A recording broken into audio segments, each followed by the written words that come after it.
नमस्कार। आप सभी का स्वागत है। मैं अनिल राघवत कक्षा 12 हिंदी साहित्य की पाठ्यपुस्तक अंतरा भाग 2 के गद्य खंड में संकलित पंडित चंद्रधर शर्मा गुलेरी जी के 3 लघु निबंध बालक बच गया, घड़ी के पुर्जे और ढेले चुन लो को लेकर प्रस्तुत हुआ हूँ। आशा करता हूँ यह वीडियो आपके लिए उपयोगी सिद्ध होगा। तो चलिए शुरू करते हैं। पंडित चंद्रधर शर्मा गुलेरी जी का जन्म सन 1833 ईस्वी में होता है और इनकी मृत्यु सन 1922 में होती है। गुलेरी जी का जन्म राजस्थान के जयपुर शहर में हुआ। गुलेरी जी बहुभाषाविद थे। संस्कृत, पाली, प्राकृत, अपभ्रंश, ब्रज, अवधी, मराठी, गुजराती, राजस्थानी, पंजाबी, बांग्ला के साथ अंग्रेजी, लैटिन तथा फ्रेंच भाषा आदि भाषाओं में भी उनकी अच्छी गति थी। वे संस्कृत के प्रकांड पंडित थे। प्राचीन इतिहास और पुरातत्व उनका प्रिय विषय था। उनकी गहरी रुचि भाषा विज्ञान में थी। गुलेरी जी की सृजनशीलता के 4 मुख्य पड़ाव हैं: समालोचक 1903 से 1906 तक, मर्यादा 1911 से लेकर 12 तक, प्रतिभा 1918 से 1920 तक और नागरिक प्रचारिणी पत्रिका 1920 से लेकर 1922 तक। इन पत्रिकाओं में गुलेरी जी का रचनाकार व्यक्तित्व बहुविध उभर कर सामने आया। उन्होंने उत्कृष्ट निबंधों के अतिरिक्त 3 कहानियाँ सुखमय जीवन, बुद्धू को कांटा और उसने कहा था भी हिंदी जगत को दी है। उसने कहा था कहानी तो गुलेरी जी का पर्याय ही बन चुकी है। इस कहानी ने बहुत ही प्रसिद्धि पाई थी। गुलेरी जी की विद्वता का ही प्रमाण और प्रभाव था कि उन्होंने 1904 से 1922 तक अनेक महत्वपूर्ण स्थानों में अध्यापन कार्य किया। इतिहास दिवाकर की उपाधि से सम्मानित हुए और पंडित मदन मोहन मालवीय के आग्रह पर 11 फरवरी 1922 को काशी हिंदू विश्वविद्यालय के प्राच्य विभाग के प्राचार्य बने। गुलेरी जी का जीवन परिचय से आगे हम इनके द्वारा जो 3 लघु निबंध दिए गए हैं उनको एक एक करके देखेंगे। सुमिरन के मन के नाम से 3 लघु निबंध है। बालक बच गया, घड़ी के पुर्जे और ढेले चुन लो इस पाठ्यपुस्तक में दिए गए हैं। बालक बच गया निबंध का मूल प्रतिपाद्य शिक्षा ग्रहण की सही उम्र को प्रस्तुत करना है। लेखक का मानना है कि हमें व्यक्ति के मानस के विकास के लिए शिक्षा को प्रस्तुत करना चाहिए, शिक्षा के विकास के लिए मनुष्य को नहीं। हमारा लक्ष्य है मनुष्य और मनुष्यता को बचाए रखना। मनुष्य बचा रहेगा तो उसे समय आने पर शिक्षित भी किया जा सकेगा। लेखक ने अपने समय की शिक्षा प्रणाली और शिक्षकों की मानसिकता को प्रकट करने के लिए अपने जीवन के अनुभव को हमारे सामने अत्यंत व्यावहारिक रूप में रखा है। लेखक ने इस उदाहरण से यह बताने का प्रयास किया है कि शिक्षा हमें बच्चों पर लादनी नहीं चाहिए, बल्कि उसके मानस में शिक्षा के प्रति रुचि पैदा करने वाले बीज डाले जाएं। सहज पके सो मीठा होए। दूसरा है घड़ी के पुर्जे। इसमें लेखक ने धर्म के रहस्यों को जानने पर धर्म उपदेशकों द्वारा लगाए गए प्रतिबंधों को घड़ी के दृष्टांत द्वारा बड़े ही रोचक ढंग से प्रस्तुत किया है। ढेले चुन लो में लोक विश्वास में निहित अंधविश्वासी मान्यताओं पर चोट की गई है। तीनों निबंध समाज की मूल समस्याओं पर विचार करने वाले हैं। इनकी भाषा शैली सरल है, बोलचाल की होते हुए भी गंभीर ढंग से विषय का वर्णन करने वाली है।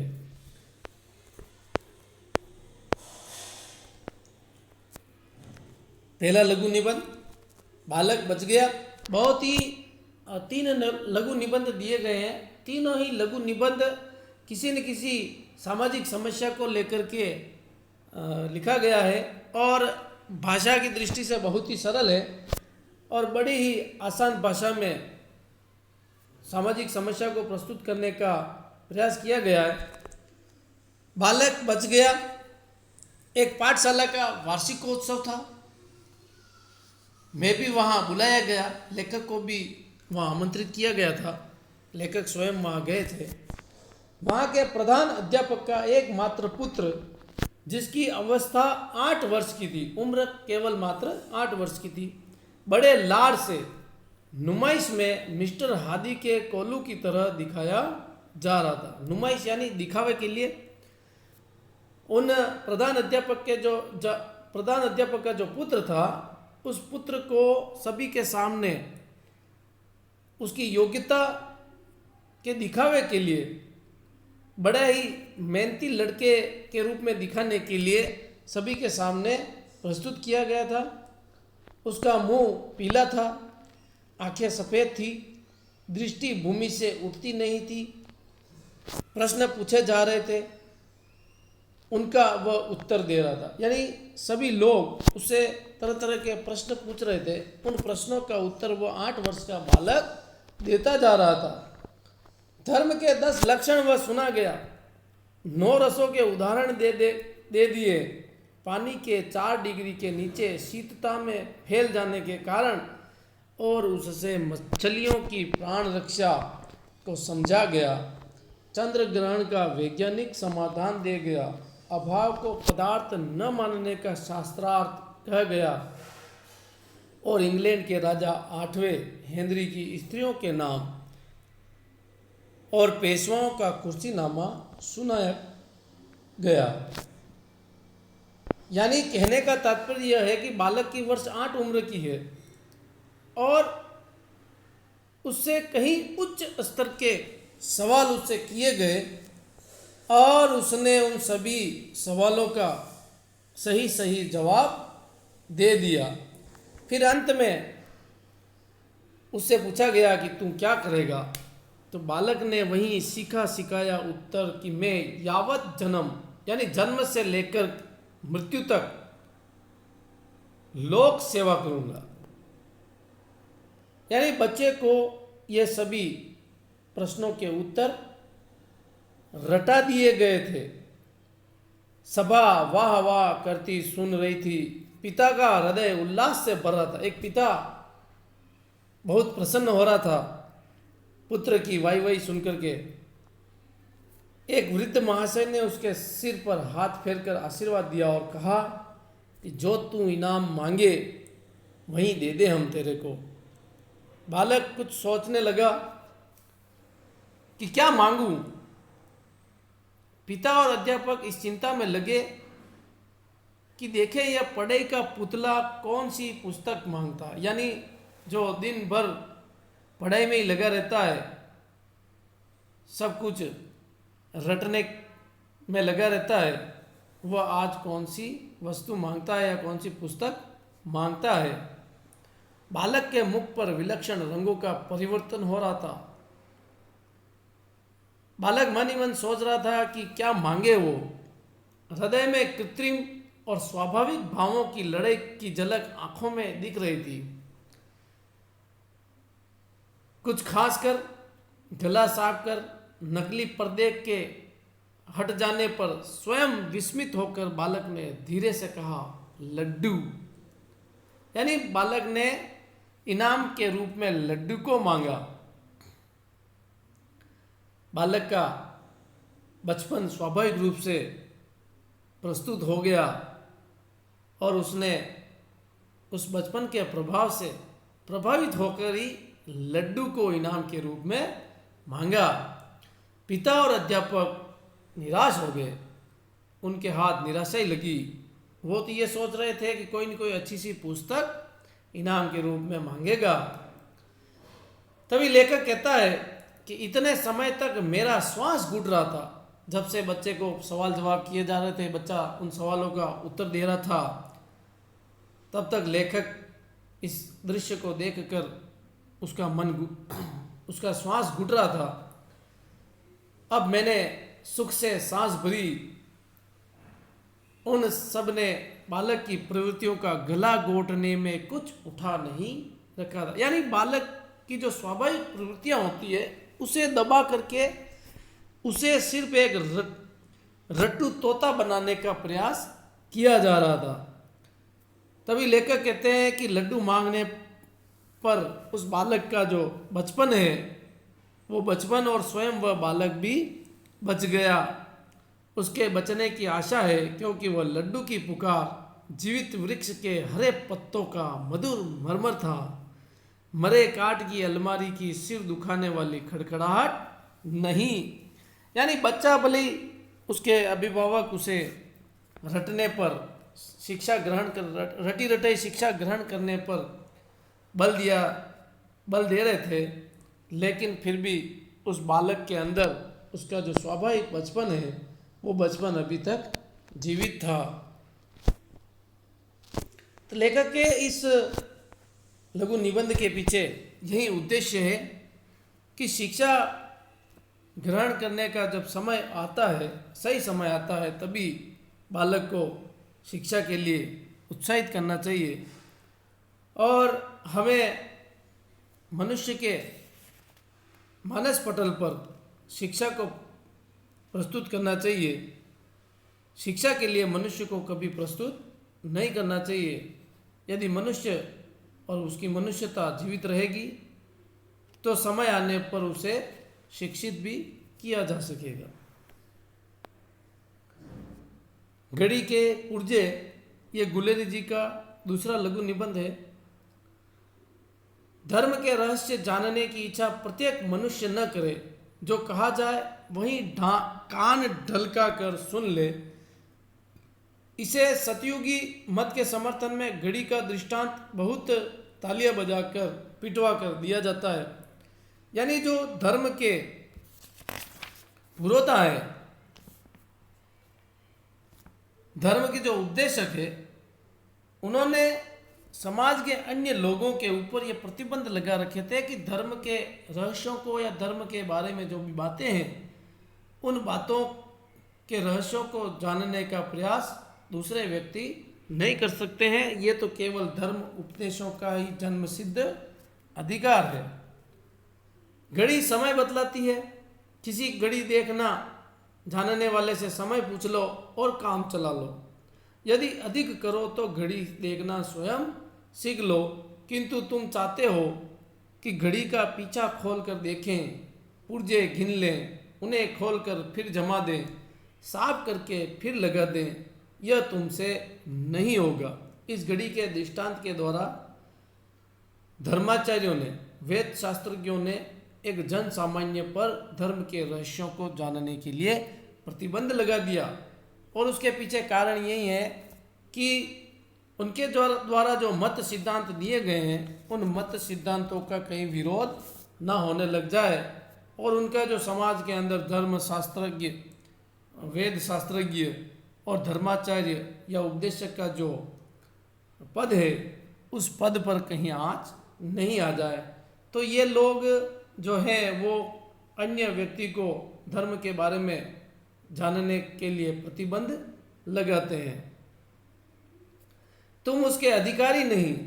यह तो वेद शास्त्रज्ञ धर्माचार्यों का ही काम है कि घड़ी के पुर्जे जाने, तुम्हें इससे क्या है। यानी तुम्हें अन्य व्यक्तियों को, समाज के अन्य व्यक्तियों को धर्म के रहस्यों के बारे में जानने के लिए कोई अधिकार नहीं है। क्या इस उपमा से जिज्ञासा बंद हो जाती है? नहीं, मनुष्य का जन्मजात गुण है किसी भी नई चीज़ के बारे में जानना, तो यह जिज्ञासा कभी बंद नहीं होती है। धर्म के बारे में जानने का प्रत्येक व्यक्ति का अधिकार होता है। प्रत्येक व्यक्ति अपनी जिज्ञासा को शांत करना चाहता है। इसी दृष्टांत को आगे बढ़ाया जाए तो जो उपदेशक जी कह रहे हैं उसके विरुद्ध कई बातें निकल आवे। घड़ी देखना तो सिखा दो, उसमें तो जन्म कर्म की पंख न लगाओ, फिर दूसरे के पूछने का टंटा क्यों। गिनती हम जानते हैं, अंक पहचानते हैं, सुइयों की चाल भी देख सकते हैं, फिर आंखें भी है, तो हमें ही न देखने दो। पड़ोस की घड़ियों में दोपहर के 12 बजे हैं, आपकी घड़ी में आधी रात है। जरा खोल कर देख न लेने दीजिए कि कौन सा पेच बिगड़ रहा है। यानी घड़ी के बारे में यदि आप सभी जानकारी रखते हैं, अंक जानते हैं, सुइयों की चाल भी पहचानते हैं, आपकी आंखें भी है, है ना। और अगर दो प्रकार की घड़ियों में समय का अंतर आ रहा है तो कौन सी घड़ी खराब है, क्यों नहीं उसके पेच खोल करके देख लिया जाए कि कौन सा पेच बिगड़ रहा है। और यदि सब पुर्जे ठीक है और आधी रात ही है तो फिर जो घड़ी का पुर्जा ठीक करने वाला प्रयास कर रहा है वो उस बात को मान लेगा और फिर से सो जाएगा कि हाँ आधी रात ही है। कहने का तात्पर्य है कि धर्म के बारे में जो भी बातें हैं जो धर्म उपदेशकों के द्वारा बताई जा रही है, यदि एक सामान्य व्यक्ति भी धर्म के बारे में जो रहस्य है, धर्म की जो बातें हैं उनको जानने लग जाएगा, तभी जाकर के उसे पता चलेगा कि धर्म उपदेशकों के द्वारा जो धर्म की बातें की जा रही है वो कितनी सही है और वो कितनी गलत है। यदि उनके द्वारा वो बातें सही की जा रही है तो एक सामान्य व्यक्ति जो धर्म के रहस्यों को जान गया है वो भी उसे मान लेगा। दूसरी घड़ियों को गलत न मान लेंगे, पर जरा देख तो लेने दीजिए। पुर्जे खोलकर फिर ठीक करना उतना ही कठिन काम नहीं है, लोग सीखते भी हैं सिखाते भी हैं। घड़ी के पुर्जे खोलकर उसे ठीक करना कोई विशिष्ट कार्य भी नहीं है, कठिन कार्य भी नहीं है, लोग सीखते भी हैं और सिखाते भी हैं। अनाड़ी के हाथ में चाहे घड़ी मत दो, पर जो घड़ी साज का इम्तिहान पास कर आया है उसे तो देखने दो। साथ ही यह भी समझा दो कि आपको स्वयं घड़ी देखना, साफ करना और सुधारना आता है कि नहीं। ये धर्माचार्यों और उपदेशकों के ऊपर व्यंग किया गया है, क्योंकि हो सकता है वो स्वयं भी धर्म की जो व्याख्या कर रहे हैं, धर्म के ज्ञान की जो व्याख्या कर रहे हैं, वो धर्म के ज्ञान की व्याख्या कहीं गलत तो नहीं कर रहे हैं। यदि एक सामान्य व्यक्ति भी धर्म के रहस्यों को जानने लग जाएगा, धर्म की बातों को जानने लग जाएगा, तो धर्म के उपदेशक, धर्म के जो वेद शास्त्रज्ञ हैं, उन वेद शास्त्रज्ञों के ज्ञान के ऊपर हो सकता है एक प्रश्न चिन्ह लग जाए, उनकी पोल खुल जाए। हमें तो धोखा होता है कि परदादा की घड़ी जेब में डाले फिरते हो, वह बंद हो गई है, तुम्हें न चाबी देना आता है न पुर्जे सुधारना, तो भी दूसरों को हाथ लगाने नहीं देते इत्यादि।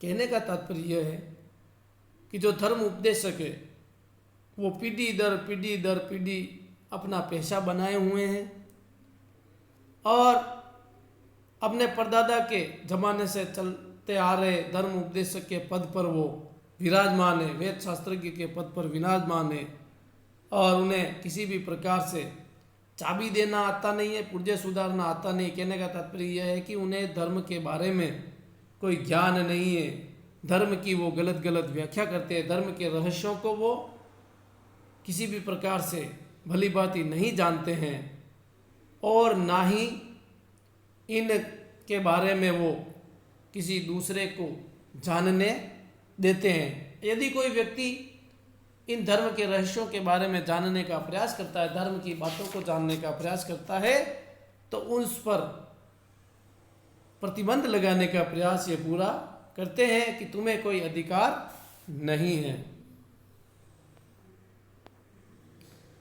बहुत ही सरल भाषा में गुलेरी जी ने तीनों ही निबंध प्रस्तुत किए हैं। तीसरा निबंध है ढेले चुन लो।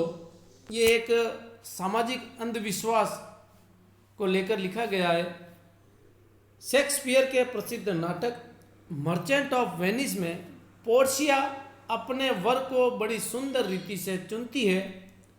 बबुआ हरिश्चंद्र के दुर्लभ बंधु में पूर्णश्री के सामने 3 पेटियां, यानी मर्चेंट ऑफ वेनिस और दुर्लभ बंधु इसका हिंदी अनुवाद है। पूर्णश्री के सामने 3 पेटियां हैं, एक सोने की, दूसरी चांदी की, तीसरी लोहे की। तीनों में से एक में उसकी प्रतिमूर्ति है। स्वयंवर के लिए जो आता है उसे कहा जाता है कि इनमें से एक चुन लो, यानी 3 पेटियों में से एक पेटी स्वयंवर के लिए जो आता है उसे चुनने के लिए कहा जाता है। अकड़बाज सोने को चुनता है और उल्टे पैरों लौटता है। लोभिक को चांदी की पिटारी अंगूठा दिखाती है। सच्चा प्रेमी लोहे को छूता है और गुड़ दौड़ का पहला इनाम पाता है। यानी ये ठीक कहानी उसी लकड़हारे की कहानी की तरह है, जिसमें वो जल देवता के द्वारा कहे जाने पर जब उसे तीनों ही कुल्हाड़ियाँ सोने की, चांदी की और लोहे की दिखाते हैं, तो लकड़हारा सोने चांदी की कुल्हाड़ी को नकार देता है और अपने लोहे की कुल्हाड़ी को वो स्वीकार करता है।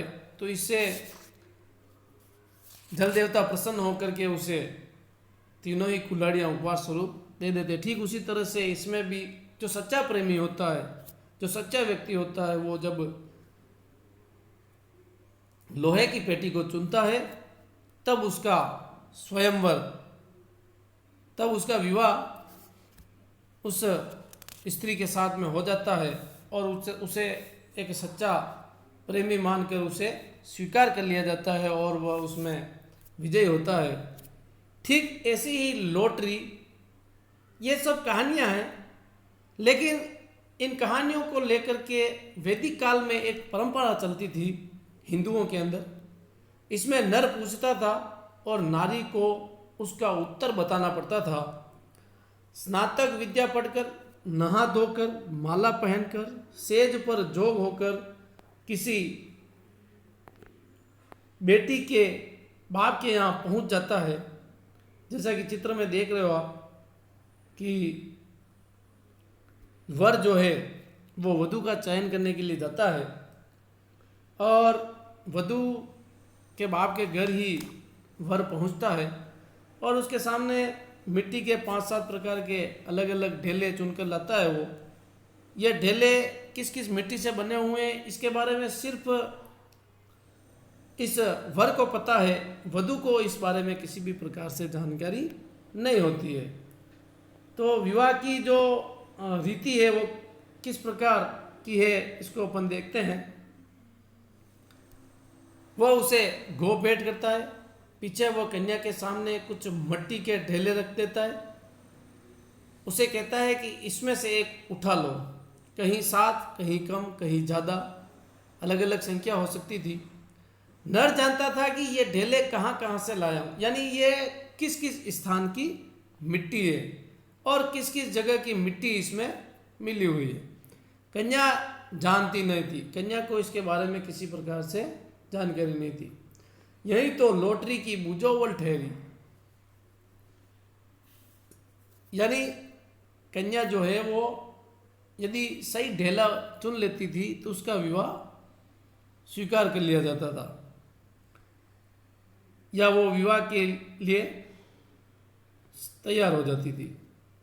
वेदी की मिट्टी, गौशाला की मिट्टी, खेत की मिट्टी, चौराहे की मिट्टी, मसान की धूल, कई चीजें होती थी। बुझो मेरी मुट्ठी में क्या है, चित्त या पट। यदि वेदी का ढेला उठा ले तो संतान वैदिक पंडित होगा, ऐसी मान्यता थी प्राचीन समय में। गोबर चुन लो तो पशुओं का धनी होगा, यानी जब वो पति पत्नी बन जाएंगे और उनसे जो संतान उत्पन्न होगी उस संतान के बारे में ये मिट्टी के ढेले ऐसी घोषणा करते हैं। ऐसी उस समय वैदिक काल में मान्यताएं चलती थी जो अंधविश्वास का प्रतीक है। खेत की मिट्टी छू ले तो जमींदार पुत्र होगा। मसान की मिट्टी को हाथ लगाना बड़ा ही अशुभ था, उसे अशुभ माना जाता था। यदि नारी ब्याही जाए तो घर मसान हो जाए, जन्म भर जलाती रहेगी। यदि एक नर के सामने मसान की मिट्टी छू ली तो उसका अर्थ यह अर्थ नहीं कि उस कन्या का कभी विवाह नहीं होगा। किसी दूसरे नर के सामने वो वेदी का ढेला भी उठा सकती है और विवाह करके उसके साथ चली जाए।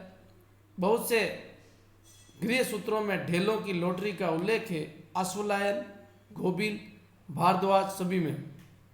जैसे राजपूतों की लड़कियां पिछले समय में रूप देखकर, यश सुनकर स्वयं वर करती थी, उसे वैदिक काल के हिंदू ढेले छुआकर स्वयं पत्नी वरण करते थे। यानी विवाह करने के लिए इस प्रकार की वैदिक काल में एक परंपरा थी जो अंधविश्वास को लेकर के चलती थी। आप कह सकते हैं कि जन्म भर के साथी की चुनावट मिट्टी के ढेले पर छोड़ना कैसी बुद्धिमानी होगी। यह कभी भी बुद्धिमानी का परिचय नहीं हो सकता है। अपनी आंखों से जगह देखकर अपने हाथ से चुने हुए मिट्टी के डगलों पर भरोसा करना क्यों बुरा है, और लाखों करोड़ों कोस दूर बैठे बड़े बड़े मट्टी और आग के ढेलों मंगल और शनैश्चर और बृहस्पति की कल्पित चाल के कल्पित हिसाब का भरोसा करना क्यों अच्छा है। यह मैं क्या कह सकता हूँ। बकौल वात्सायन के आज का कबूतर अच्छा है कल के मोर से, आज का पैसा अच्छा है कल के मोहरे से, आंखों देख का ढेला अच्छा ही होना चाहिए लाखों कोस की तेज पिंड से। बकौल कबीर के। पत्थर पूजे हरी मिले तो पूजू पहाड़, इससे चक्की भली पीस खाए संसार। कबीरदास जी कहते हैं कि पत्थर पूजने से यदि ईश्वर का मिलना तय हो जाता है तो मैं पहाड़ पूजूं, पहाड़ की पूजा करूं, लेकिन पहाड़ की पूजा करने से तो अच्छा इस चक्की का पूजना है जिससे सारा संसार पीस करके, अनाज पीस करके अपना पेट तो भरता है।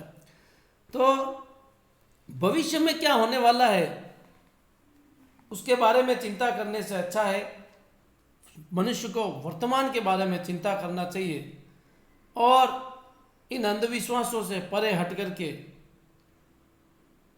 व्यक्ति को सोचना चाहिए कि केवल मात्र इन मिट्टी के ढेलों के भरोसे ही क्या एक जीवन संगिनी के बारे में निर्णय लिया जा सकता है।